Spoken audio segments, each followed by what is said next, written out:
지금부터 등기 과정에 대해 같이 살펴보도록 하겠습니다. 일단 스텝 1 등기 전입니다.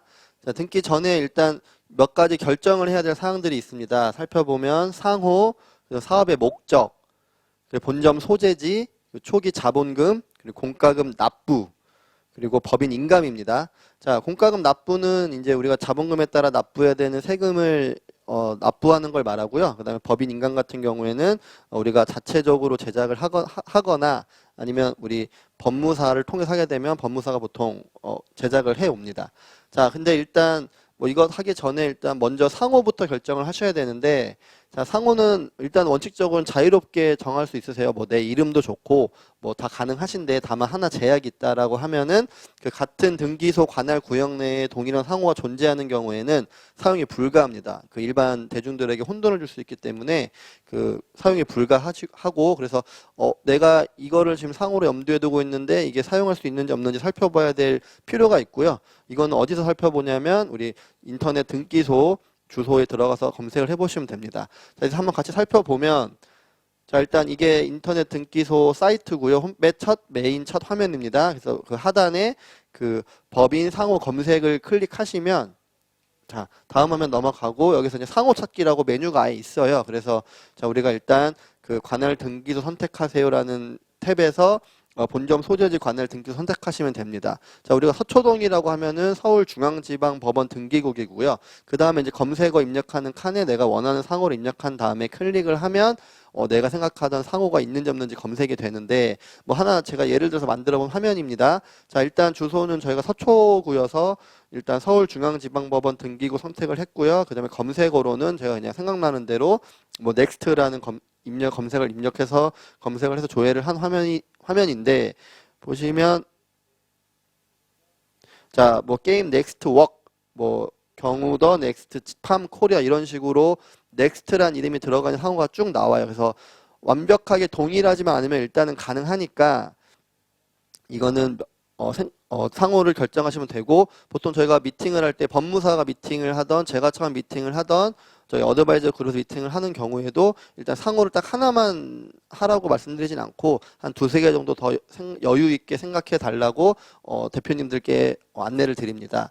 자, 그 다음에 상호를 일단 결정하고 나면 그 다음에 이제 법인이 하려고 하는 일인 사업의 목적을 정해야 되는데, 이 목적 사항이 우리 정관에 기재가 되고 이게 나중에 법인 등기부 등본에 표시가 됩니다. 자, 그래서 원칙적으로는 정관에 기재된 것만 사업의 범위에 포함이 되고, 우리가 사업을 하다가 하는 일이 뭐 해보고자 하는 사업이 늘어나게 되면은 이 정관을 변경하고 이걸 등기까지 변경을 하셔야 되는 거예요. 자, 그래서 뭐 이것도 자유롭게 내가 하려고 하는 일을 쓰면 되는데 뭐 당연한 말씀이지만 불법적인 것은 기재에도 인정하지를 않습니다. 그래서 뭐 우리가 도소매업을 목적 사업으로 했는데 뭐 그게 이제 사실은 마약이었다, 뭐 이러면 사실 뭐 말도 안 되는 거고 뭐 등기 되지도 않고요. 자, 그 다음에 뭐 하나 팁을 드리자면, 처음에 정관을 작성하고 등기할 때 나중에 변경 등기하고 정관 변경하면은 비용이 발생하니까 되도록 많이, 일단 사업과 관련되어 있다고 생각하시면 많이 적고 또 구체적으로 기재를 해두시는 게 좋습니다. 그래서 보통은 대부분 법인 설립하시는 분들 같은 경우에는 뭐 부동산 임대업을 뭐 지금 당장 하는 게 아니더라도 부동산 임대업을 추가 정관에 기재를 하는 분들도 많이 있습니다.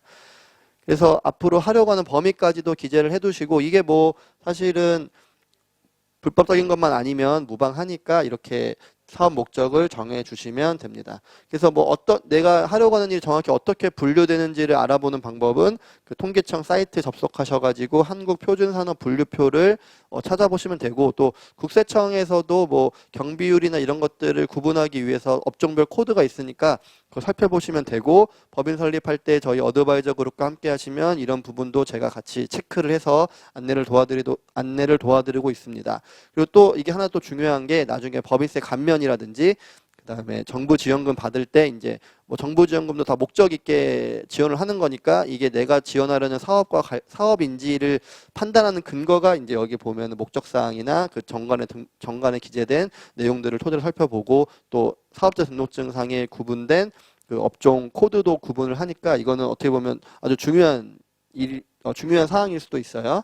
자, 그 다음에 이제 우리가 법인 주소지도 결정을 해야 되는데, 일단 그때 고려할 요소들을 몇 가지 살펴보면, 뭐 일단 팁 하나는 집 주소로도 가능합니다. 집 주소로도 가능히 하고요. 또 다만 근데 집 주소도 가능하고 또 아니면은 내가 실제 일하기 좋은 장소 만약에 내가 뭐 도소매업이다 그러면 뭐 그 물건들을 보관해야 될 곳이 필요한 데가 있을 수 있고 뭐 사무실은 여기 뭐 창고는 또 경기도 어디 이렇게 하는 경우도 있긴 하지만 어쨌든 대표님들이 일하기 좋은 환경이 갖추어져 있는 곳이면 좋겠죠. 뭐 저희 가라지도 일하기 좋은 환경이고요. 자, 그다음에 또 하나 또 생각할 게 주소지에 따라 공과금이 달라요. 뭐 이건 뒤에 살펴볼 건데 이것도 법인 그 주소지, 본점 소재지 결정할 때 고려해야 될 요소 중에 하나가 됩니다. 자, 그래서 그 다음에 이제 상호, 목적, 그 다음에 본점 소재지 결정하고 나서 그 다음에 초기 자본금도 결정을 하셔야 되는데 이것도 뭐 우리 상호와 마찬가지로 일단 원칙적으로는 자유롭게 설정이 가능합니다. 그래서 뭐 예전에는 그런 제도가 있었는데 법인 설립하려면 초기 자본금은 얼마 이상이어야만 법인 설립 가능하다 뭐 이런 식으로 규정이 있었는데 그건 없어졌고요. 지금은 이론적으로는 자본금 100원으로도 법인 설립 당연히 가능합니다. 다만 그 세무서에서 이제 우리가 결국엔 종국적으로는 사업자 등록을 할 건데 이때만 자본금이 100원이다라고 하면은 세무서에서 이거 뭐 실제 사업을 하는 거 아닌 것 같다라는 식으로 얘기를 하면서 거절할 수도 있고 뭐 좀 더 살펴보고 사업자 등록을 해드리겠습니다 이렇게 얘기도 나와요. 그래서 이건 사실 이론적으로만 가능하다 정도로 알고 계시면 되고 불가능한 건 아니에요. 뭐 업종에 따라 자본금 100원이어도 설립은 가능합니다. 다만 뭐 우리가 도소매업이다라고 하는 경우에는 사실 자본금 100원이라고 하면 좀 사업자 등록할 때 좀 어려움이 있을 수 있습니다. 그래서 보통 제가 가라지 입주하신 분들을 미팅하고 했을 때 보통 1,000만 원 정도들을 많이 생각하고 오시더라고요. 그래서 뭐 이게 뭐 옳은 건 없어요. 내가 얼마나 필요한지 생각해 보면 되는데 일단 기본적으로는 저희 가라지 입점하시든 뭐 다른 곳을 사무실을 사용하시더라도 일단 보통은 사무실 보증금 과 그다음에 3개월 정도의 운영 자금 정도를 내가 초기 자본금으로 설정하면 되겠다라는 아이디어만 있으시면 될 것 같습니다. 자, 그 다음에 이제 인력을 구성해야 돼요. 우리가 결정사항들 결정하고 나면 인력 구성해야 되는데 일단 업무 담당 기관을 구성하셔야 되고 이거는 2인 이상 있으셔야 됩니다. 자, 그리고 소규모 법인인 경우에는 설립 절차가 간소화되어 있는데 이 소규모 법인의 뭐 가장 큰 기준은 자본금 10억 미만이요. 아까 이게 틀린 게 좀 마음에 계속 걸리네요. 자, 그래서 자본금 10억 미만 발기 설립일 때 이 설립조차 간소화 규정이 적용이 되고요. 그래서 아까 2명 이상 필요하다고 했는데 이때 필요한 분이 대표이사 1인과 그 다음에 이사 또는 감사 1인입니다. 자, 그래서 왜 2명이 있어야 되냐면 만약에 대표이사 내가 혼자 법인 설립하고 아무도 없다라고 하게 되면은 이게 법인 설립하는 주주와 그 법인 설립 운영은 이미 동일인이기 때문에 이 법인 설립 과정이 제대로 법적의 절차에 따라 지켜졌는지 그걸 확인해 주는 분이 필요한데 이분을 이제 결국 우리가 다시 외부에서 섭외를 해야 돼요. 근데 이것도 비용이 만만치가 않기 때문에 보통은 임원 2분을 설정을 하면서 지분을 100% 내가 갖고 있다라고 하게 되면은 지분 100% 갖고 있는 대표이사 1인과 지분이 없는 임원, 이사 또는 감사를 한 분이 있어야 이제 그 인력 구성이 완료가 됩니다. 그래서 이것도 저하고 같이 저희 어드바이저 그룹과 미팅을 하게 되면 이 부분에 대해서도 다시 한번 자세하게 설명을 드리도록 하겠습니다. 자, 그 다음에 이제 등기하기 전에 이제 준비물들이 몇 가지 필요한데 일단은 뭐 이게 준비물이란 말 좀 어색하지만 어쨌든 공과금 납부를 하셔야 되고요. 공과금 납부하게 되면 이렇게 그 등록면허세 납부 확인서를 수령을 하게 되고요. 그 다음에 법인 인감 아까 말씀드린 것처럼 내가 제작했거나 아니면 법무사가 제작해온 법인 인감이 있어야 돼요. 자, 근데 우리가 아직 법인 상호가 결정되기 전이라서 사실 우리 상호명으로 그 상호명으로 만든 법인 인감을 갖고 있는 경우 약간 불안한 게 있어요. 왜냐면 이게 아직 등록된 상호가 아니니까. 그래서 아까 뭐 최소한의 이제 안전장치로 그 대법원 인터넷 등기소에서 일단 상호가 있는지 없는지 살펴보는 게 하나의 방법입니다. 자, 그 다음에 이제 아까 설명드린 대로 본점 소재지를 결정할 때 고려해야 될 요소 중에 하나라고 했는데 이게 왜 그러냐면 이제 그 지역별로 그 등록면허세와 교육세가 계산 방법이 계산하는 그 숫자가 좀 다릅니다. 그래서 예를 들어서 자본금 100만 원으로 우리가 대전과 서울에 설립한다 가정을 하게 되면 일단 등록면허세 납부를 해야 돼요. 등록면허세는 자본금의 0.4%를 곱해주면 되는데 최소값이 있어서 11만 2,500원부터는 무조건 납부를 일단 해야 됩니다.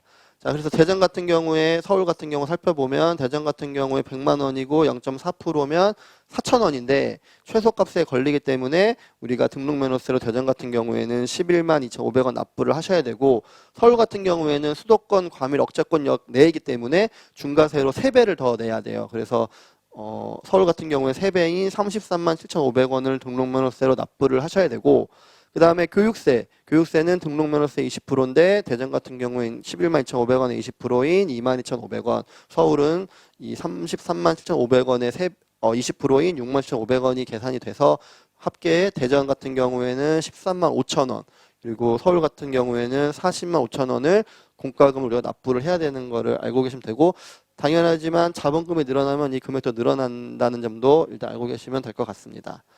그래서 공과금 납부를 사전에 해야 되는데 하고 나면은 이 납부 확인서 발급을 받고 이게 이제 나중에 등기할 때 필요한 서류가 됩니다. 그래서 보통은 뭐 직접 하시게 되면 이런 것들을 다 구청 방문해서 뭐 하시거나 지방세 위택스 접속하셔서 납부하시면 되는데 우리 법무사를 통해서 진행하시게 되면 그 법무사 수수료하고 그 다음에 이런 실제 내가 납부에 대한 대납해줄 공과금까지 다 미리 받아서 처리하는 경우도 있기 때문에 그거는 같이 어떤 걸 선택하시고 거기에 맞춰서 진행하시면 되고요. 자, 뭐 간단하게 살펴보면은 이 아까 우리가 자본금 100만 원에 0.4%를 곱한 것처럼 이 세율 그 0.4%를 곱하는 금액의 기준이 되는 걸 우리가 과세표준이라고 하는데 과세표준액은 법인 설립 같은 경우에는 우리 자본금 100만 원으로 되어 있고요. 자, 그다음에 이제 납부 내역을 보면은 등록면허세 33만 7,500원, 그다음에 지방교육세는 6만 7,500원입니다. 이거는 제가 그 서초구 관할에서 법인 설립할 때 실제로 납부했던 그 등록면허세 확인서를 가지고 왔고요. 서울 같은 경우에 앞에 설명드린 것처럼 40만 5천 원을 납부한 거를 확인하실 수가 있습니다. 자, 그 다음에 법인 인감을 만들어야 되는데 설명드린 것처럼 상호가 아직 공식적으로 등기된 건 아니지만 검색된 게 없다라고 하면 일단 그걸로 한다라고 판단하시면 되고 이거는 제가 임의로 그 인감 하나를 가지고 와봤는데요. 그 중간에 보시면 이제 뭐 한자로 대표이사라고 되어 있는데 뭐 한글로 해서도 아무 상관없습니다. 다만 이 인감 안에 주식회사, 그 다음에 상호 대표이사 또는 상호 대표이사 주식회사. 이게 그러니까 우리가 등기할 때 그 상호를 정할 때 그 상호란에 주식회사를 표시를 해주셔야 돼요. 그래서 다만 주식회사라는 글자는 앞에 있어도 되고 뒤에 있어도 됩니다. 그래서 보통은 상호가 짧다 그러면 보통은 주식회사 뭐뭐뭐뭐 이렇게 하는 경우도 있고 상호가 좀 길다 그러면 이제 그 우리 보통 많이 보는 그 괄호치고 주 이렇게 되어 있는 것들도 있을 수 있습니다. 어쨌든 주식회사 상호 주식회사라는 문자 그리고 상호 그다음 대표이사라는 글자가 있어야 됩니다. 뭐 대표이사를 적는다고 해서 실제 그 대표이사 이름을 적는 건 아니고 말 그대로 대표이사라는 글자를 기재해 주시면 되고 자 그다음에 이제 인감 도장 뭐 어떤 것도 마찬가지지만 잃어버리면 굉장히 귀찮아집니다. 다시 등기소 가셔가지고 일단 인감 다시 만드셔야 되고 또 등기소 가셔가지고 인감 변경도 하셔야 되니까 아주 귀찮아요. 저도 이거 한번 경험해 본 걸 말씀드리는 거니까 뭐 인감 도장 같은 경우 뭐 너무 당연한 얘기지만 잘 보관해 두시고 필요할 때는 딱 찍고 바로 보관 장소에 잘 보관해 두시면 됩니다.